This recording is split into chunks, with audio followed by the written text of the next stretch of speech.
Quels sont les pièges à éviter dans ta préparation au DALF C1? Pour ne pas perdre inutilement des points, voici les choses les plus importantes à savoir. Ça va te permettre d'orienter ta préparation pour maximiser tes points sur un certain nombre de critères. En effet, contrairement à ce que pensent beaucoup de candidats et de candidates, l'essentiel, ce n'est pas de faire zéro faute sur l'orthographe, la grammaire et tout ce genre de choses. Évidemment, c'est mieux si tu fais peu d'erreurs. Mais un texte écrit dans un français parfait, mais qui ne répond pas bien à la consigne et ne démontre pas les compétences attendues, n'aura pas forcément une meilleure note qu'un texte qui contient des erreurs, mais qui répond parfaitement à une grande variété de critères.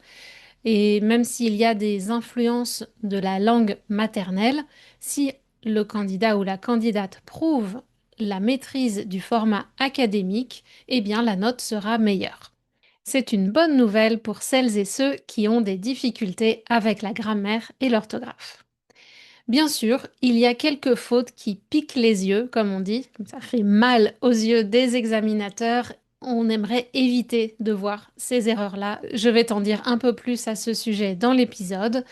Mais avant cela, n'oublie pas qu'il est encore temps de rejoindre la cohorte du programme Mon Monde en français qui va te permettre de travailler sur des points essentiels qu'on est censé maîtriser au niveau B2 supérieur et C1 des examens comme le DALF, le TCF ou le TEF, parmi lesquels, parmi ces points, on trouve l'utilisation des temps dans un récit au passé, donc imparfait, passé composé plus que parfait, les pronoms composés de lequel, les prépositions après les verbes, le subjonctif, les hypothèses, les phrases conditionnelles avec si, toutes ces petites choses qui nous pourrissent la vie généralement.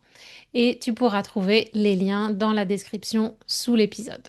Bienvenue dans la 6e saison de My Polyglot Life en français. Je suis Cathy Intro, coach de français certifié NeuroLanguage et j'aide les apprenants de niveau intermédiaire et avancé à perfectionner leur français dans la joie et la bonne humeur et avec efficacité. Cet épisode est disponible sur YouTube et en version audio sur les plateformes de podcast. Il est accompagné d'une transcription. Tu peux aller sur mon site français.mypolyglotlife.com pour la trouver. Alors, comme je te l'ai dit dans l'introduction, une grande partie des points du DELF et du DALF vient de la forme. D'une part, est-ce que tu réponds bien à la consigne? D'autre part, est-ce que tu es à l'aise avec l'écriture académique en français? C'est-à-dire, est-ce que tu sais structurer ton texte et adapter ton style selon l'objectif à remplir, qui est donc donné par la consigne? Alors ça suppose un prérequis, un passage obligé, c'est de t'entraîner au format pour commencer. Avant même d'aller régler tous tes problèmes d'orthographe, etc., il faut t'entraîner au format et aussi t'entraîner dans un temps limité parce que ça va ajouter du stress et une contrainte supplémentaire le jour de l'examen. Ça peut être chronophage de faire un plan détaillé, de passer toutes ces étapes de préparation. Ça prend du temps. Et tu veux aussi du temps de relecture pour repérer et corriger tes erreurs d'orthographe, de grammaire. Donc, il faut que tu t'entraînes en temps limité, un peu quand même en avance du jour du test. Ne t'y prends pas 2 semaines en avance, 3 semaines en avance.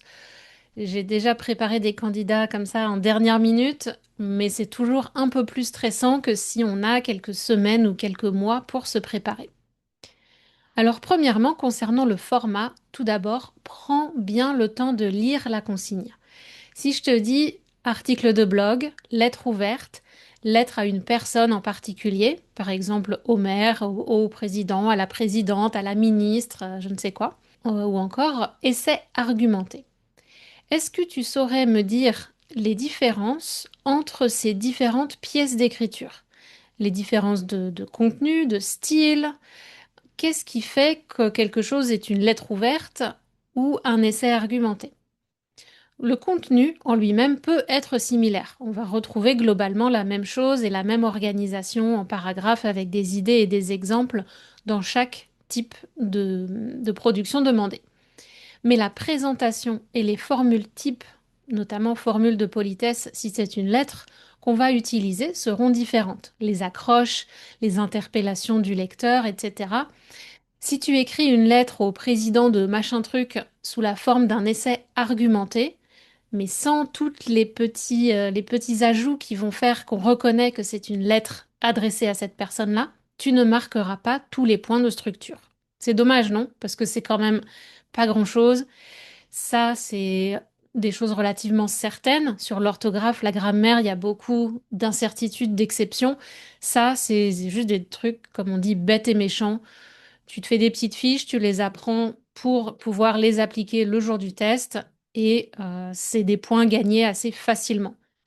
Ensuite, au niveau du ton même de ton essai argumenté, le ton employé dans une lettre ouverte peut être plus incisif, plus mordant, plus provocateur que dans un essai argumenté plus standard, plus neutre, plus académique. Donc, les formules utilisées dans la lettre, dans l'essai, vont être différentes. Et si tu sais faire ça, si tu sais adapter ton style, tu pourrais même impressionner et marquer des points supplémentaires. Non seulement pour le respect de la consigne, mais en plus parce que tu as cette référence culturelle qui fait la différence entre un niveau B2 et un niveau C1. Au niveau C1, C2, on est capable de faire preuve de subtilité et même de savoir quand on peut provoquer et quand on doit rester très factuel et comment adapter sa langue dans les deux cas. C'est vraiment ça qui va faire la différence entre un très haut niveau et une note moyenne.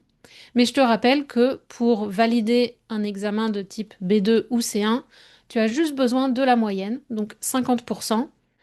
Sur ton certificat après, sur ton CV, si tu veux marquer que tu as obtenu le niveau C1, on ne te demandera probablement pas si tu l'as obtenu avec 51% ou 90%. Donc à toi de voir quels efforts tu as envie de fournir et jusqu'où tu aimerais aller dans ta préparation et dans le perfectionnement de ton français.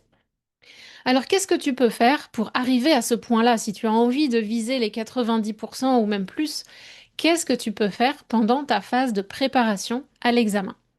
Eh bien, premièrement, il faut nourrir ton cerveau, il faut avoir des modèles, donc lis des exemples, lis la presse, écoute la radio, RFI, France Inter, France Culture, France Info, etc. Donc tous ces supports assez institutionnels pour bien comprendre les différences entre les différents formats.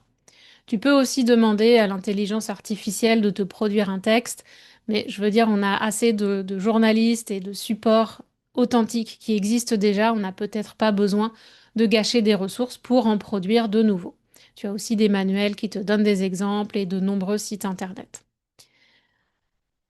Pour que tu comprennes bien la différence entre tous les éléments de ton texte, je vais utiliser une métaphore.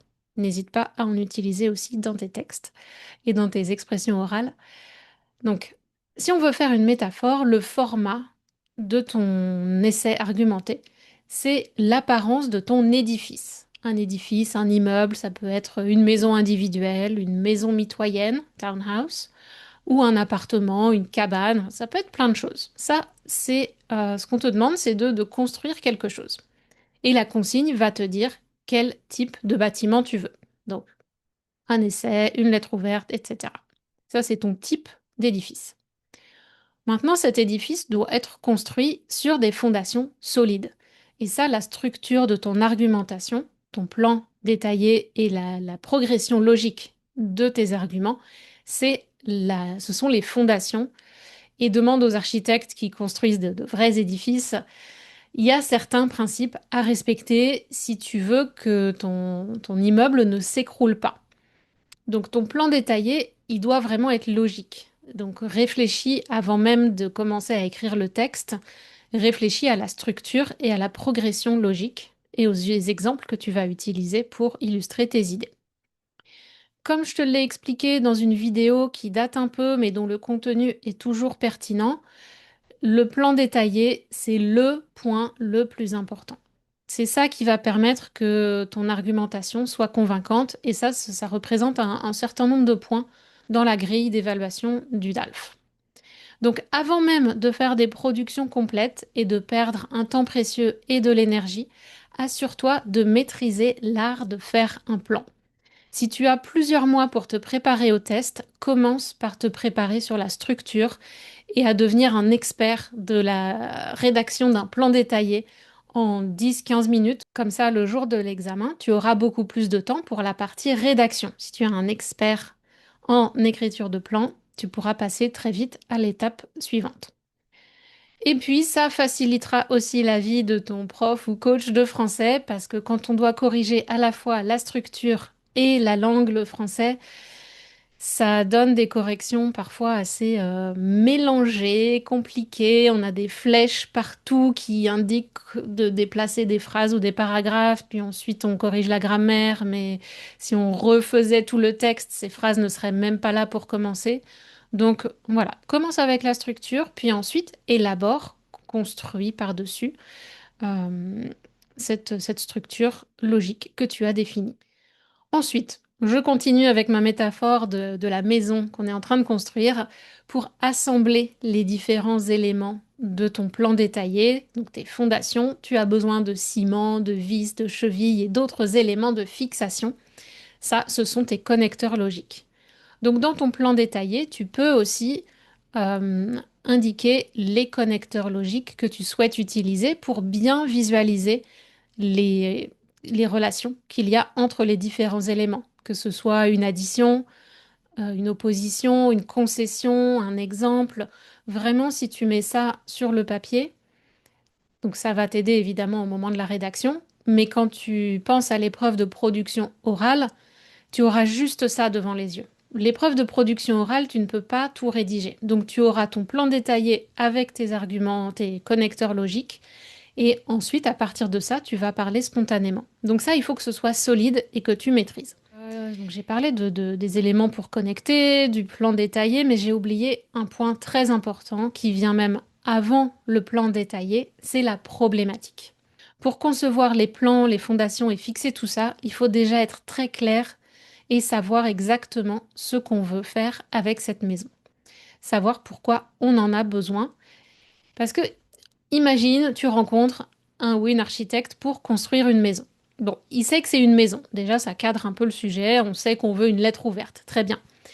Mais avec ta maison ou ta lettre ouverte, quel est le problème que tu veux résoudre avec cette chose que tu es en train de construire? Si on prend une maison, est-ce que tu veux loger une grande famille? Est-ce que tu as beaucoup d'enfants et donc besoin d'un certain nombre de choses? Est-ce que c'est pour inviter tous tes amis et faire des fêtes mémorables autour de la piscine en jouant au tennis, au golf et à je ne sais quoi? Donc, on a la fonction à quel besoin, à quel problème répond ton argumentation ou ta maison.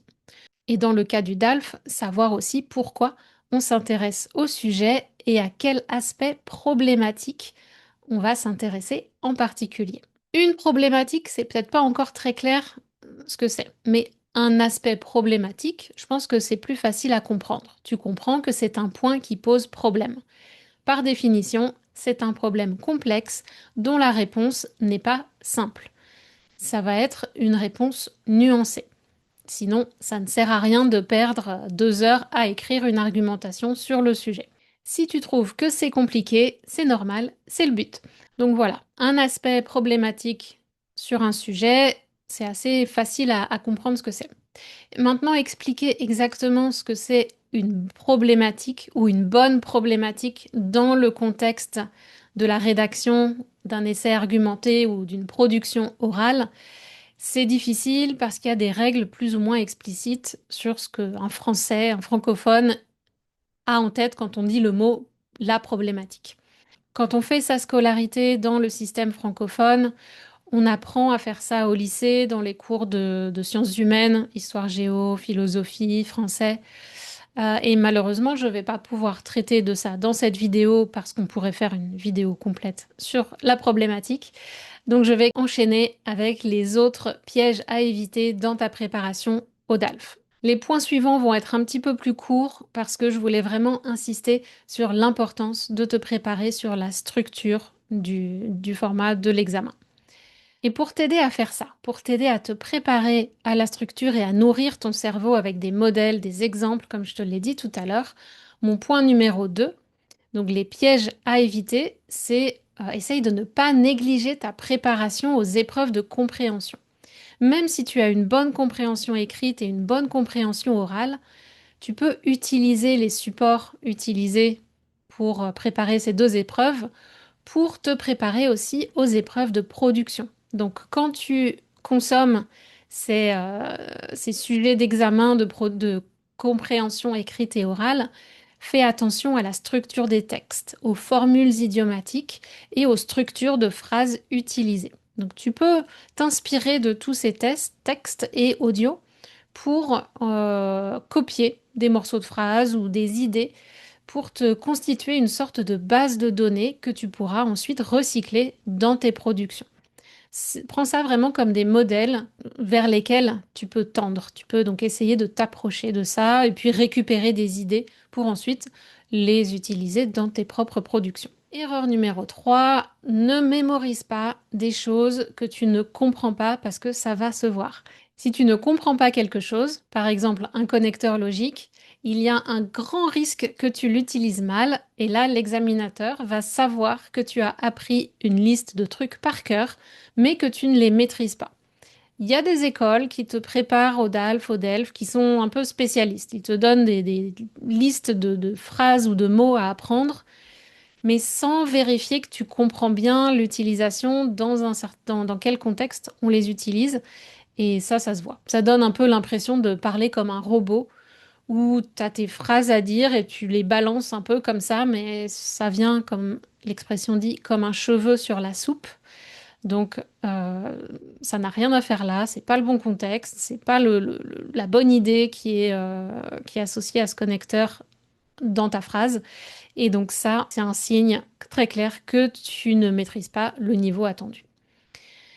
Et donc, si tu as seulement quelques mois pour te préparer à l'examen et une expérience limitée du français à un niveau avancé, je te conseille de sélectionner seulement quelques connecteurs et quelques formules. T'as pas besoin d'en apprendre 50, mais celles que tu apprends, maîtrise-les à fond. Et assure-toi avec un prof ou un coach que tu as compris comment les utiliser dans la bonne structure de phrase, parce que parfois, tu sais que certains connecteurs appellent le subjonctif, donc il faut aussi maîtriser plus globalement la phrase entière et pas juste le connecteur. Ou la phrase comme il s'agit, combien de fois on voit le texte s'agit de, ça montre que tu n'as pas compris l'expression il s'agit de. Il s'agit de, ça ne change jamais. Donc il faut savoir comment terminer cette phrase. Tu peux tout à fait utiliser les mêmes connecteurs à l'écrit et dans ta production orale. Les deux sont du français formel. C'est pas la même personne qui va te corriger, donc ils vont pas savoir que tu utilises les mêmes 10 connecteurs. C'est vraiment pas un problème. Donc, la leçon à retenir, c'est saupoudre, saupoudre tes productions de quelques formules de haut niveau bien maîtrisées sans chercher à trop en faire au risque d'être approximatif. C'est important aussi de discuter avec ton prof ou ton coach pour bien connaître les compétences demandées au niveau B1, B2, C1, C2 et de comprendre là où tu peux marquer les points du niveau que tu vises. Il y a certains connecteurs qui sont plutôt associés au B1, mais si tu vises le B2, par quoi est-ce que tu vas progressivement les remplacer pour permettre d'avoir cette note? De même au C1, quel connecteur tu vas pouvoir ajouter ou quel mot tu vas pouvoir employer de façon un peu plus précise pour te différencier d'un niveau B2. Une autre erreur à éviter, les erreurs qui piquent les yeux et qui énervent les personnes qui vont t'évaluer. Tous les examinateurs et les profs de français ont leurs petites manies, les trucs qui les énervent plus que d'autres, pet peeves en anglais, mais il y a des trucs qui doivent être acquis au niveau B2, C1, et là-dessus on sera sans pitié s'il y a des erreurs. Par exemple, des erreurs qu'on considère comme bêtes et qu'on ne devrait pas voir au B2 ou C1, ou alors un oubli, de temps en temps ça arrive, une petite faute d'inattention ou un manque de relecture, ça peut arriver sur une ou deux erreurs, mais que ce soit pas récurrent dans vos textes. Sinon, vous allez perdre des points que vous auriez pu éviter sur des erreurs vraiment basiques, comme l'accord du sujet et du verbe. Si on a un sujet pluriel et un verbe au singulier, on se dit, bah, quand même, là, on est au bit B2, C1, ça, c'est évident, on devrait même pas trouver ce genre d'erreur, même une erreur d'inattention, ça devrait être automatique d'accorder le sujet et le verbe. Alors malheureusement, les personnes dyslexiques et ou TDAH ou encore d'autres troubles sont désavantagées ici parce que justement cet automatisme ne se fait pas forcément ou alors ça prend beaucoup plus de temps.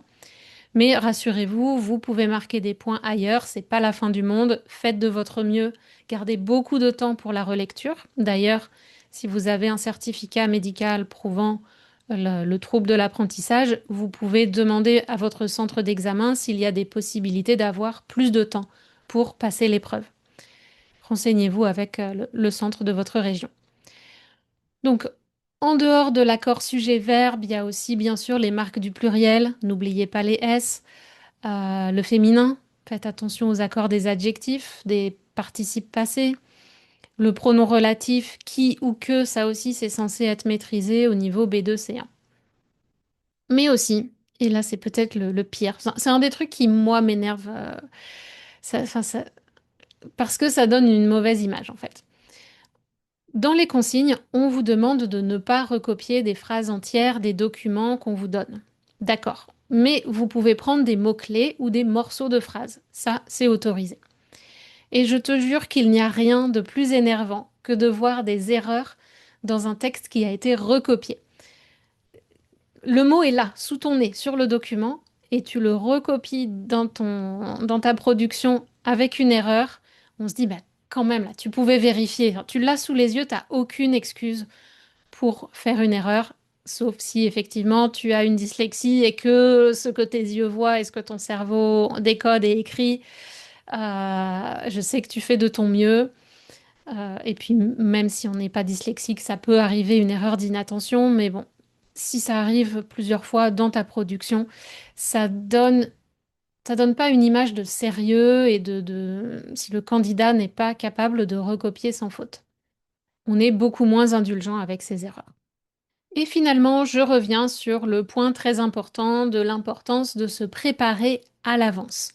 Tu as peut-être lu des articles ou vu un reportage de France 2 qui a circulé sur les réseaux à propos des épreuves de langue qu'on impose maintenant aux étrangers pour obtenir des titres de séjour en France ou au Québec.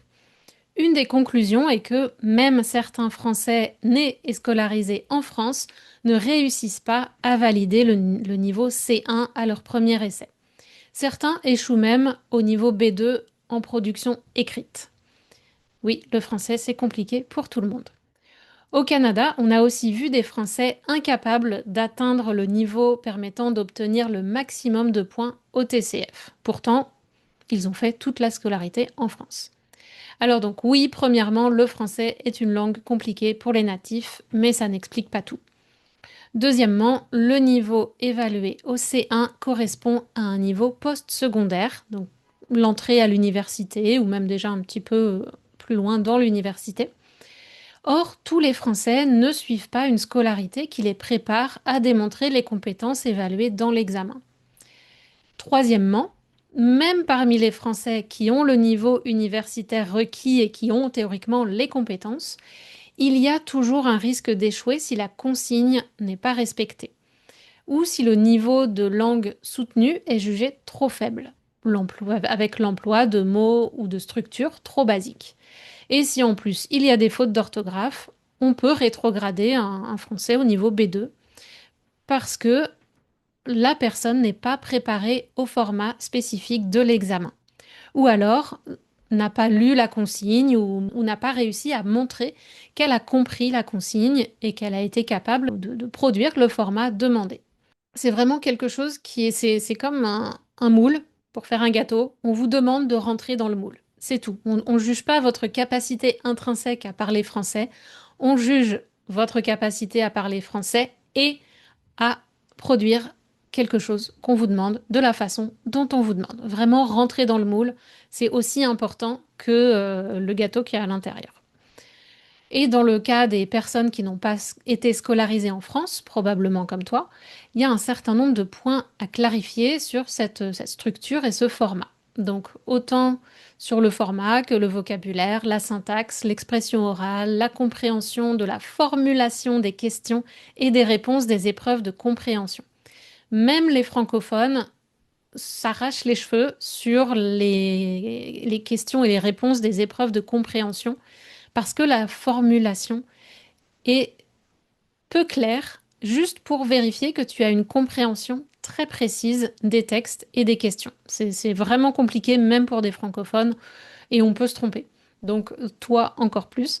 Donc, vraiment, ça peut prendre du temps à comprendre la logique des personnes qui écrivent les questions et comment on peut y répondre de la façon attendue. Quand on parle des connecteurs logiques, là aussi, on a besoin de temps parce que les nuances sont parfois subtiles, donc ça ne suffit pas d'apprendre une liste par cœur.